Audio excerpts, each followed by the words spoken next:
굉장히 많습니다. 왜냐하면 척추는 아시겠지만 여러 종류의 뼈, 또 여러 개수의 뼈로 나눠져 있기 때문에 하나가 살짝 다친다 해도 주변의 뼈가 보완을 해주기도 하고 주변의 근육들이 잡아주기 때문에 보행도 가능할 수 있습니다.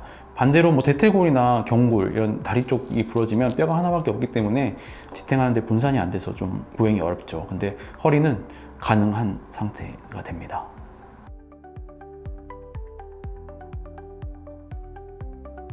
여러 가지가 있는데요.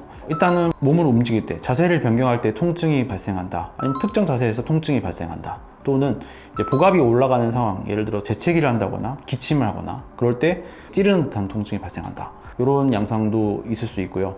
그 다음에 이제 허리가 좀 굽어지는 것다. 이건 좀 드물긴 한데 허리를 좀 펴지 못하겠다. 그러면 점점점 압박이 되면서 주저앉는 느낌이기 때문에 그런 것도 이제 골절을 의심해 볼 수 있고요. 그리고 이제 신경학적, 이제 결국 골절이 심해져서 신경을 건드리게 되면 신경학적 증상이 발생하겠죠. 저림 증상이 발생하거나 팔, 다리가 저린다 하면은 골절 가능성이 좀 더 높아지게 되겠습니다.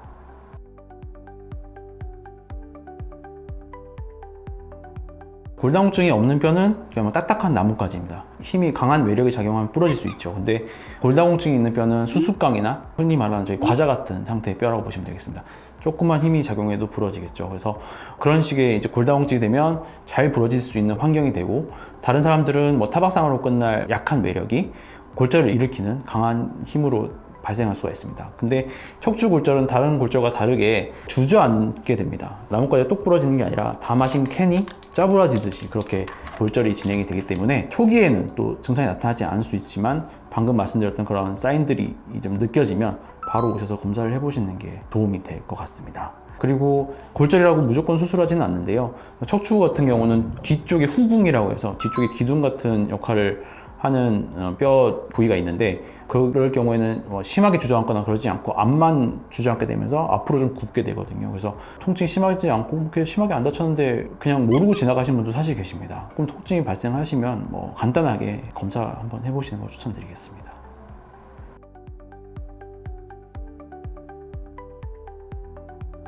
일단 오랫동안 방치하게 되면 어쨌든 점점점 주저앉게 될 것입니다. 주저앉게 되면 등이 굽는다든지 키가 좀 작아진다 이런 분도 사실 계셨고요. 그 다음에 허리가 잘 안 펴진다 이런 분도 계시고, 점점 진행이 되게 되면 뼈가 시간이 지나면 굳고 재생이 돼야 되는데 치료 시기를 놓치게 되면 가관절이라 해서 관절이 아닌데 관절처럼 골절 부위가 섬유질로 바뀌면서 관절처럼 흔들거리게 됩니다. 고정력이 부족하게 되죠. 그러면은 지속적인 만성요통을 일으킬 수도 있게 되고요. 그 다음에 신경, 말씀드린 대로 주저앉는 게 더 심해지게 되면 신경을 건드리게 됩니다. 그러면은 신경학적 증상이 발생하는데, 심한 경우에는 대소변 가리기가 힘들다 이런 증상이 발생하거나 보행이 불가능하다 이러면 심하게 신경이 압박이 된다는 뜻이기 때문에 응급하게 MRI를 꼭 찍어보시는 게 필요할 것 같습니다.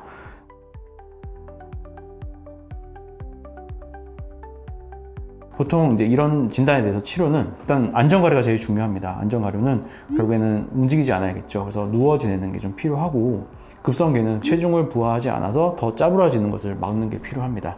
그리고 좀 괜찮으시다면 보조기도 있습니다. 더 이상 주저앉지 않게 잡아주는 보조기 같은 것도 있고요. 통증도 중요하겠죠. 통증이 심하시면 어쨌든 삶의 질이 떨어지기 때문에 통증도 관리하는 게 도움이 되는데, 통증 관리함에 있어서는 신경차산술도 고려 가능하고요. 그 다음에 수술적 고려도 가능한데요. 주저앉는 부분은 시멘트를 메워주는 그런 수술적 고려도 최후에는 가능합니다. 감사합니다. 서울본 정형외과 원장 홍동영이었습니다.